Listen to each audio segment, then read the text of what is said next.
I could only save my children's photographs. These 7 words stopped Oprah Winfrey mid-sentence and created the most emotional moment in talk show history. What happened next shocked a studio audience of 300 people and millions of viewers watching at home. This isn't just another heartwarming Oprah moment. This is the story of how one woman's devastating loss became a miracle that restored faith in humanity. But to understand what happened that day, we need to go back to the beginning. Back to the night that changed Sarah Johnson's life forever. It was 2:47 a.m. on a Tuesday morning in Springfield, Illinois. Sarah Johnson was sound asleep in her modest 2-bedroom house when she heard something that would haunt her dreams for years to come.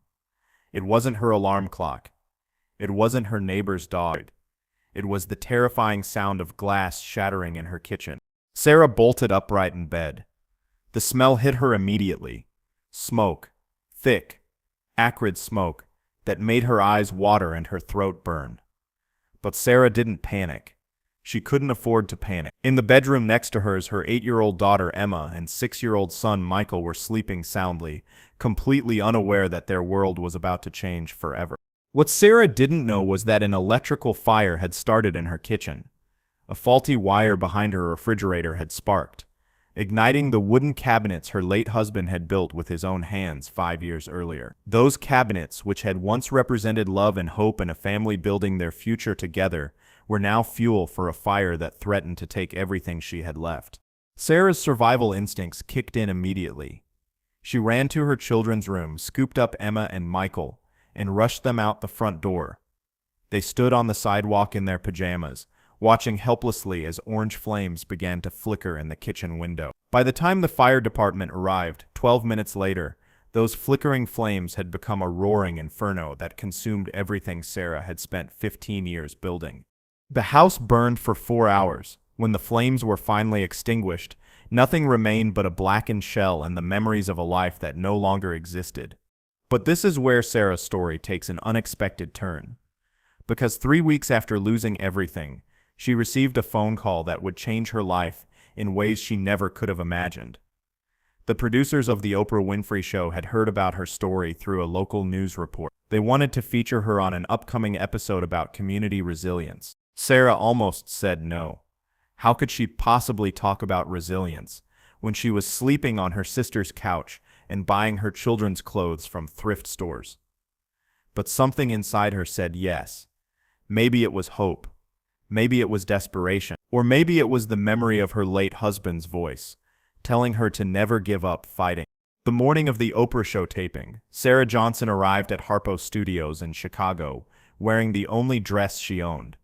It was a simple navy blue dress she had borrowed from her sister, and it still carried the faint smell of smoke from the clothes she had been wearing that terrible night. She clutched a small manila envelope in her hands, like it contained the most precious treasure in the world. Because to Sarah, it did. Inside that envelope were the only possessions she had managed to save from the fire.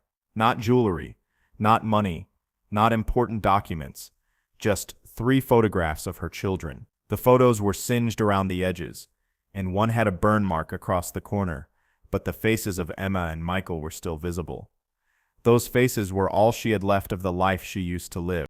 As Sarah sat in the green room waiting to be called onto the set, she watched other guests preparing for their appearances.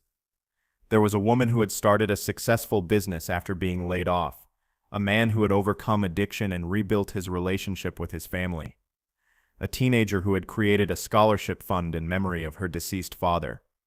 Everyone seemed to have a story of triumph, of overcoming adversity to achieve something greater. Sarah felt out of place. What triumph was there in her story? What inspiration could she possibly offer? She was a single mother who had lost her home, sleeping on a couch, struggling to buy groceries. She had no success story to share, no business to promote, no cause to champion. She just had 3 burned photographs and a story that seemed to have no happy ending. But Sarah Johnson had no idea that she was about to become part of the most talked about moment in Oprah Show history. When Sarah's segment began, Oprah welcomed her with the warmth and compassion she was famous for. The audience applauded politely as Sarah took her seat across from the most powerful woman in television. But something was different about this interview from the moment it started. Oprah seemed more focused than usual, more present, as if she could sense that this conversation was going to be different from the hundreds of others she had conducted that year. "Sarah," Oprah began, her voice gentle but probing, "tell us what happened that night. Take us through what you experienced." Sarah took a deep breath and began to recount the events of that terrible morning. She spoke about waking up to the smell of smoke, about grabbing her children and rushing them to safety, about standing on the sidewalk, watching her life disappear in flames. Her voice remained steady throughout most of the story, but it began to crack when she reached the part about what she had lost. "We lost everything," Sarah said, her voice barely above a whisper. 15 years of memories. Photo albums from Emma's and Michael's baby years. My wedding dress. My husband's tools. The furniture we had saved for years to buy. Everything we had worked for. Everything that made our house a home was gone in 4 hours. Oprah leaned forward in her chair. "Sarah, I have to ask, and I know this might be difficult, but in those moments when you were escaping the fire, when you knew you could only grab one thing, what did you choose to save?" Sarah's hand instinctively moved to the manila envelope sitting on the table beside her chair. She had been holding onto it so tightly that her knuckles had turned white. Slowly, carefully, as if she were handling the most fragile treasure in the world, she opened the envelope and pulled out the 3 photographs. "I could only save my children's photographs," she said, her voice breaking as she held up the singed pictures for the studio audience and the cameras to see. The reaction in the studio was immediate and profound. You could hear audience members gasp audibly. Several people in the front row brought their hands to their mouths, in shock. A woman in the 4th row began crying silently, her husband reaching over to comfort her. The cameras captured it all, the stunned faces, the collective intake of breath, the moment when entertainment became something much deeper and more human. But the most dramatic reaction came from Oprah herself. For the first time in 25 years of hosting television shows, Oprah Winfrey was completely speechless. She stared at Sarah, then at the burned photographs, then back at Sarah again. Her famous composure, the professional mask that had carried her through thousands of interviews with everyone from presidents to prisoners, completely crumbled in that instant. Something was happening behind Oprah's eyes that the cameras couldn't quite capture. It was as if every maternal instinct, every protective impulse, every ounce of empathy she possessed was activated in that single moment. Her hands began to tremble slightly as she reached toward the photographs, not to take them, but as if she needed to convince herself they were real. "I'm sorry," Sarah continued, tears now streaming down her face. "I know they're not much to look at, they're burned and damaged, and you can barely make out their faces in some of them. But they're all I have left. They're all that proves we ever had a life together in that house." That's when something unprecedented happened. Something that had never occurred in the history of the Oprah Winfrey Show. Oprah stood up from her chair, walked around the coffee table, and sat down directly next to Sarah on the guest couch.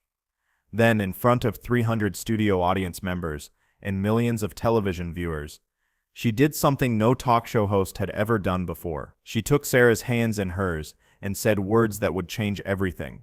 "Stop. Just stop." Oprah's voice carried across the studio with an authority that immediately silenced everyone in the room. Everyone stop.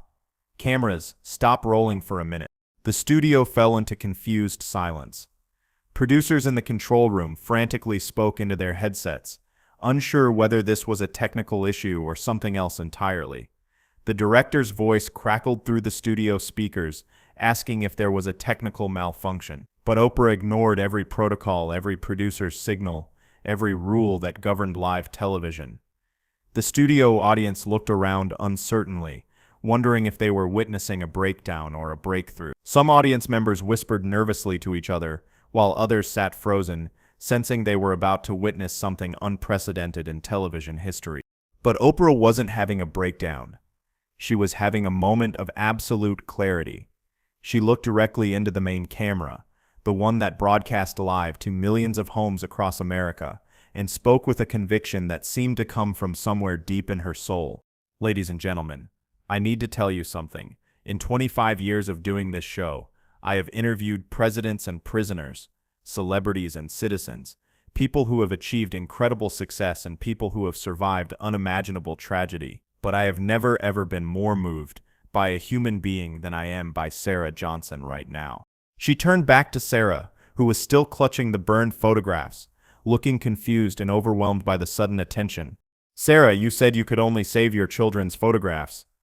Do you understand what that tells me about who you are? In the middle of the worst night of your life, when you had seconds to make a decision that would determine what you kept and what you lost forever, your instinct wasn't to grab money or jewelry or important documents. Your instinct was to save the images of the people you love most in the world. That doesn't make you someone who lost everything, Sarah. That makes you someone who knows what everything actually is. The audience began to applaud, slowly at first, then building to a crescendo that filled the entire studio. But Oprah held up her hand to quiet them. She wasn't finished. Sarah, I want you to listen to me very carefully. You are not going back to sleeping on your sister's couch. You are not going to spend another day worrying about how to buy groceries for your children. And Emma and Michael are not going to grow up thinking that one terrible night defined their entire childhood. What happened next became the most watched moment in talk show history. Oprah turned to her production team and, in front of the live audience, began making phone calls that would change Sarah's life forever. "Get me Tom Henderson Construction on the phone," Oprah announced to her stunned production staff. "Now. I don't care what they're doing. Get Tom on the line."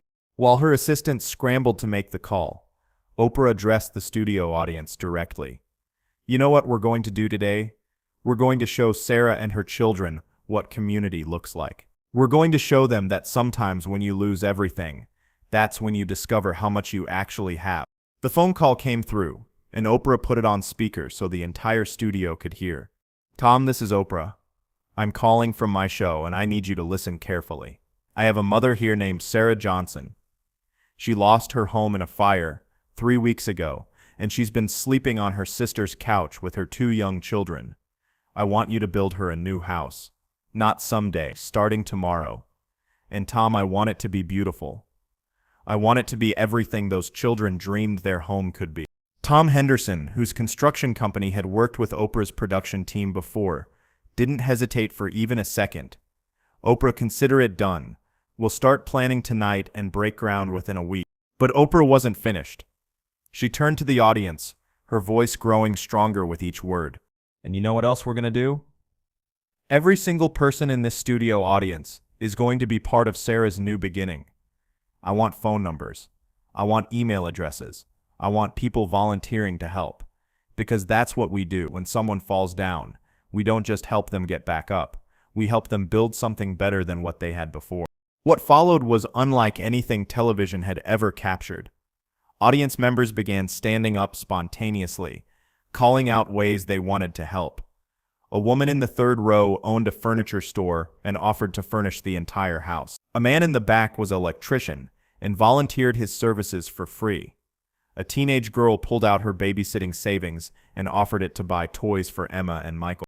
Sarah sat in the middle of this outpouring of generosity, clutching her burned photographs and crying tears that seemed to wash away 3 weeks of despair and fear. She kept looking around the studio as if she couldn't believe what was happening, as if she expected to wake up from a dream at any moment. "I don't understand," Sarah whispered to Oprah through her tears. "Why are you doing this? Why is everyone being so kind? I'm nobody special. I'm just a single mother who lost her house." Oprah took Sarah's face in her hands and looked directly into her eyes. "Sarah, you are exactly the kind of person we should all aspire to be. In your darkest moment, your first instinct was to protect your children. In your greatest loss, you saved the thing that mattered most. You didn't save things, Sarah. You saved love. And now love is going to save you." But the most powerful moment was yet to come. Because what Oprah did next surprised even her own production staff and created a moment that would be remembered as the single most generous gesture in television history. Oprah walked over to her desk at the side of the set and pulled out her personal checkbook. Not a show prop, not a sponsor's donation. Her own personal checkbook that she used to pay her own bills and make her own charitable contributions. "Sarah," she said, returning to the couch where Sarah still sat, surrounded by offers of help from complete strangers. "Building you a house is just the beginning. I want to make sure you and your children never have to worry about losing your home again." In front of the studio audience and television cameras, Oprah wrote a check for $500,000. $500,000 from her personal account, made out to Sarah Johnson, with "For your children's future" written in the memo line. "This isn't from the show," Oprah explained to the stunned audience. "This isn't from a sponsor or a network or a charitable foundation. This is from me, personally, because I believe that when you see someone whose greatest treasure is 3 burned photographs of her children, you don't just help them rebuild their house. You help them rebuild their dream." Sarah looked at the check, then at Oprah, then back at the check, as if her eyes weren't processing what they were seeing. "I can't take this," she whispered. "It's too much. I could never pay you back." "Sarah," Oprah said gently, "this isn't a loan.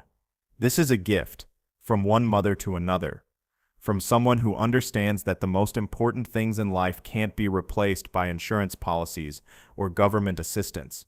This is for Emma and Michael's college education. This is for family vacations and Christmas presents and all the things that make childhood magical. This is so they remember that the night their house burned down was also the night they learned how much love exists in the world." The episode aired 6 weeks later and became the most watched program in Oprah show history. But more importantly, it sparked a nationwide movement of generosity that extended far beyond Sarah Johnson's story. The phone number Oprah provided for people who wanted to help Sarah received over 50,000 calls in the first week after the show aired. Donations poured in from all 50 states and 12 foreign countries.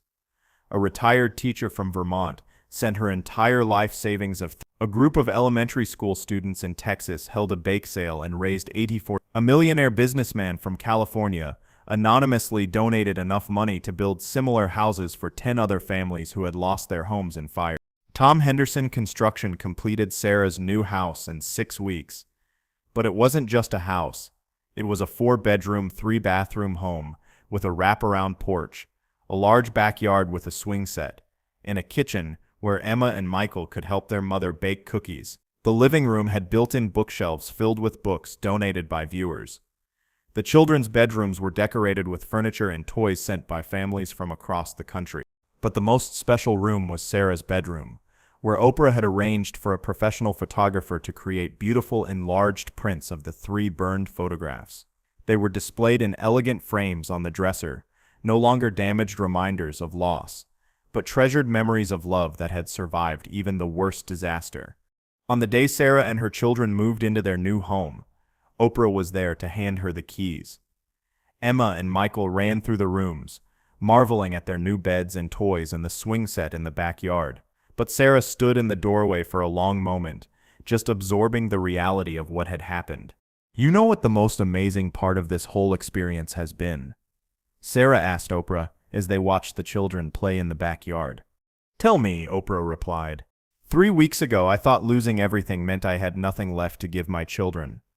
But now I realize that losing everything showed them something much more valuable. It showed them that they live in a world where strangers become family, where community is real, and where love always finds a way to rebuild what fear tries to destroy." Today, 7 years later, Emma and Michael Johnson are thriving teenagers who volunteer at their local fire department, teaching fire safety to other children. Sarah has become a community advocate, helping other families navigate the aftermath of house fires and natural disasters. She still keeps the original burned photographs on her dresser, not as reminders of what she lost, but as proof of what she gained. The house Oprah helped build has become a symbol in Springfield, Illinois, known to locals as the Hope House. Visitors come from around the country to see it, drawn by the story of how one woman's greatest loss became the catalyst for one of the most powerful demonstrations of human kindness ever captured on television. And Oprah? She says that interviewing Sarah Johnson changed how she approaches every conversation, every relationship, and every opportunity to help another human being. Because sometimes the most powerful gift you can give someone isn't money or houses or material possessions. Sometimes the most powerful gift is simply believing that their story matters, that their pain is worth acknowledging, and that their hope deserves to be rebuilt. Sarah Johnson came to the Oprah Winfrey Show with 3 burned photographs and a story of loss. She left with a new home, a new future, and proof that sometimes when you think you've lost everything, you're actually about to discover that you have more than you ever imagined possible. And that's the power of choosing love over fear, community over isolation, and hope over despair. Because in the end, the most important things we own aren't the things that can burn in a fire. They're the things that survive even the worst disasters. Love, hope, and the unshakable belief that tomorrow can always be better than today.